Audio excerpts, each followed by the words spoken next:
بسم الله والصلاة والسلام على رسول الله. مرحبا بكم في فيديو جديد. واش راكم؟ واش راهي احوالكم؟ واش راهي صحتكم؟ ان شاء الله يلقاكم هذا الفيديو في احسن وافضل الاحوال وتكونوا متهنيين وبخير عليكم. اليوم رايحه نفصل معكم حجاب باسهل وابسط طريقه. تابعوا الفيديو الى الاخير وفرجه ممتعه. هنا عندي تقريبا 2 مترات ونصف من قماش البراده. هذا عرض القماش، هذه هي لا ليزير كما راكم تشوفوا. ومن هنا راه عندي هذيك 2 مترات ونصف. هي صراحه القماش راه عندي زياده تقريبا واحد 10 سنتيمتر، عندي تقريبا 2 مترات و60 سنتيمتر. حنا في بعض الاحيان اصحاب محلات يزيدوا لنا هذيك البضع سنتيمترات. شوفوا راح نطوي القماش على 2 ثم على 4 بهذا الشكل، واللي تبقى لي في الاسفل نفصل به الاكمام. شوفوا نطوي على 2 القماش يكون مطوي على 2 تكون فيها يكون المقاس متر، يعني مترتين من القماش نطويها على 2 وهذيك النصف متر نخليوها حق الأكمام. هنا نتأكد من المقاس بما أنه راه عندي القماش بزيادة كما قلت لكم هي 2 مترات ونصف، لكن راه عندي 2 مترات قريب و60 سنتيمتر، فيعني درت هنايا طبقة درت فيها تقريبا متر و5. من بعدها طويت على 4، يعني كي طبقت القماش على 4 وهو مطبق على 4 عندي هنا تقريبا 54 سنتيمتر، يعني تلقاو من 50 يعني 50 يعني ديجا راها كافية. نبدأ الفصالة من الجهة المغلقة. هذه هي لا ليزير راها من الأعلى كما شفتوا. شوفوا هنا راه مطبق القماش لا ليزير راه عندي من الأعلى كما شفتوا. من هنا راه عندي قريب 54 سنتيمتر، يعني راه عندي بزيادة. هنا القماش اللي تبقى لي في هذاك الجانب هو اللي راح نفصل به الأكمام. راح نخلي 1.5 سنتيمتر هذيك تاع لا ليزير، ما نبداش الفصالة من تما. فهمتوا؟ هذيك لا ليزير من الأحسن تقصوها ولا تفصلوا تحتها بهذا الشكل. نحط الطول الكلي زائد 2 سنتيمتر، ديروا من 2 حتى ل 5 سنتيمتر زيادة. درت 1.37 سنتيمتر في الطول الكلي. هنا عندي عرض الظهر، يعني المقاس بين العظمتين تقريبا تقسموه على 2 وتزيدوا له 1 سنتيمتر، عندي 22 ونصف سنتيمتر.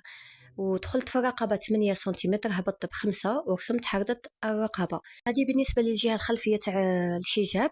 من الجهة الأمامية هبطت بخط مستقيم تقريبا 16 سنتيمتر كذلك دائرية. المقاس هذا يلبس الاكس اكس ال فما فوق، يعني مقاس كبير. في الكتف هبط ب2.5 سنتيمتر ميلا، ومن هنا نهبط خط التركيز تقريبا 25 سنتيمتر. من هذيك النقطة نحط مقاس دورة الصدر زائد حق الخياطة وحق التوسع، راه عندي تقريبا 33 قريب 34 سنتيمتر، يعني كما قلت لكم مقاس كبير. نهبط من هنا دورة الصدر 20 سنتيمتر باش نحط مقاس دورة الخصر، دخلت ب2 سنتيمتر، أو نحط مقاس 32 سنتيمتر، يعني 31 حتى 32 سنتيمتر. يعني كما قلت لكم هذا مقاس كبير. ومن هنا هبطت حتى خرجت في عرض القماش، يعني 2 مترات ونصف من القماش تخدموا بها طاي كبيرة، والحجاب يعني يخرج فضفاض ومريح. كما شفتوا فصالة التنكيس، يعني فصلت، يعني العرض نتاع القماش هو اللي رجعته في الطول نتاع الحجاب. ان شاء الله يا ربي تكونوا فهمتوا. كما كنت تشوفوا لا ليزير راها عندي هنا في الاعلى، طبقت لا ليزير مع بعض في الاعلى. هنا كي تكونوا تكسوا الفصاله تاعكم دائما من الاحسن ما تهزوش القماش. انا هنا نظرا لضيق المكان وباش ما نبقاش هكذا غير نهز في الكاميرا وباش ديريكتومون نكمل الفصاله، يعني نستعمل هذا الطريقه. لكن نتوما ماذا بكم كي تفصلوا وتكونوا تكسوا في الفصاله تاعكم ما تهزوش القماش، يعني تفصلوا في نفس المكان. هنا في الجوانب ديما نطلعوا، طلعت تقريبا 2 اصابع.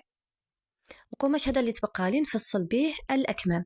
الآن نعزل أو نخلي جهة تاع الظهر على جنب، والجهة الأمامية نزيد نفتح الرقبة الأمامية كذلك، ندخل ب1 سنتيمتر في الوسط في الحردة نتاع الإبط.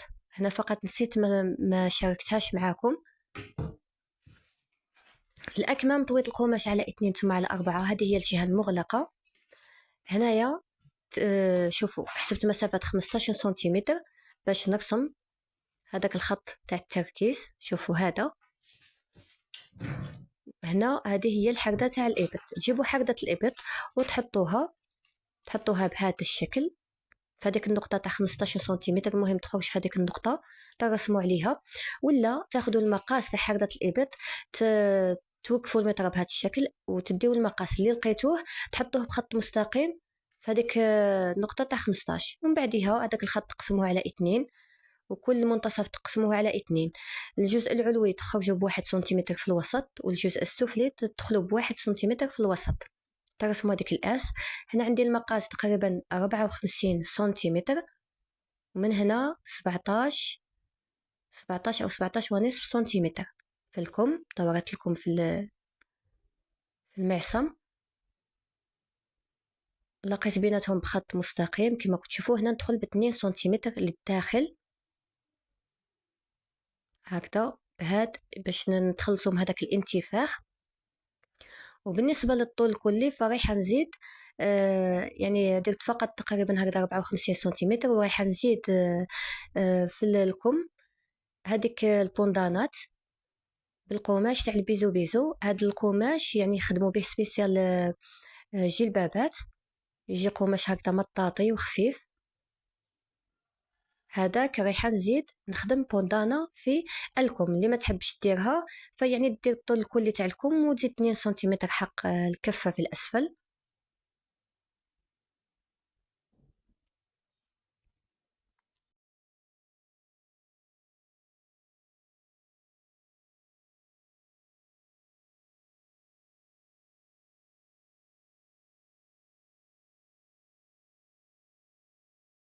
هذا هو القماش تاع البيزو بيزو. هاد النوعيه هذا ماشي مقطن، هذاك شغل سبيسيال كما قلت لكم يخدموا به جلبابات، يعني هذوك بوندانات تاع الجلبابات. هنا نصف متر تخدم لكم شحال من مره. عندي هنايا قطعتين بنفس المقاس فيهم 22، ديروا فيها من 21 حتى 22 سنتيمتر الجهه اللي تكون مطاطيه، ومن هاد الجهه فيها تقريبا 18 ونصف، ديروا فيها حتى 19 سنتيمتر. نروح لماكينه الخياطه. شوفوا القطعه هذه الجهه المطاطيه نطويها على 2، وجه القماش يكون إلى الداخل،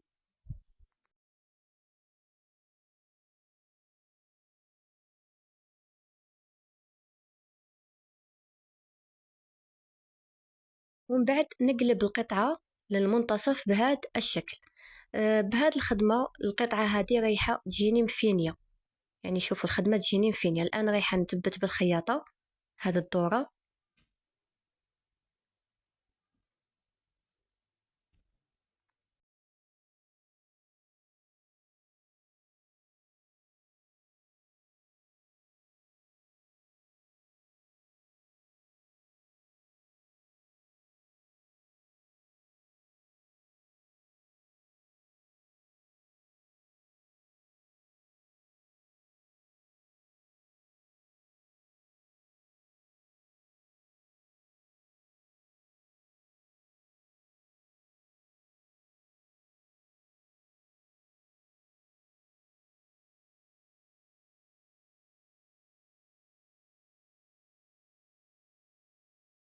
بنفس الطريقة نخدم البوندانة الثانية. هنايا كما كنت تشوفوا سجفت أو بطنت الجهة الخلفية تاع الحجاب وكذلك الجهة الأمامية. هنايا فت بالخياطة كما كنت تشوفوا، يعني راني شاركة معكم عدة فيديوهات. بعدها لقيت الكتفين مع بعض ولقيت الأكمام بهذا الشكل. الآن نجيب لكم نطويه كذلك على 2 ونفوت كامل بالخياطة، أكيد وجه القماش إلى الداخل. نخيط لكم من الأعلى إلى الأسفل، ورايحة نشارك معكم طريقة خياطة البوندانا، يعني إن شاء الله الشرح يكون واضح. شوفوا هنايا بعد ما خيطت هذا هو الكم، عاود قلبت الحجاب إلى الخارج. هذه هي البوندانا كما كنت تشوفوا. هذا الجزء اللي كنت فوت بالخياطة فيه بهذا الشكل، هذيك هي الخياطة اللي في الوسط نجيبها مع هنا هاد الخياطة اللي هنا وهنايا الكم نطويه على 2 باش نعين المنتصف تاعه. هنا كما تشوفوا عينت المنتصف في الأعلى، كذلك هاد البوندانة نعين المنتصف تاعها، يعني منتصف راهو واضح يعني فايته الخياطة، والمنتصف الآخر حكمته يعني بالدبوس هكذا باش نتحصل على نفس الشكل. الآن واش رايحة ندير؟ شوفوا هنا عفوا، نقلب بهذا الشكل، هذه الجهة المغلقة تاع القماش، ومن هنا من هنا راني مخيطة، كنت فوت بالخياطة، ندخل القطعة بهذا الشكل في وسط القماش، نحط الخياطة مع الخياطة بهذه الطريقة، ونحط المنتصف الآخر مع المنتصف الآخر بهذا الشكل. وهنا الفندانة كي راني نحكم يعني الجهة هذيك هي اللي فوت بالخياطة، ومن الأعلى يعني قماش مغلق. إن شاء الله يا ربي تكونوا فهمتوا. الآن رايحة نثبت بالخياطة، نبقى نخيط وفي نفس الوقت القماش تاع البوندانة نبقى نجبده لأنه قماش مطاطي، ونخيط كامل الدورة نتاع اليد.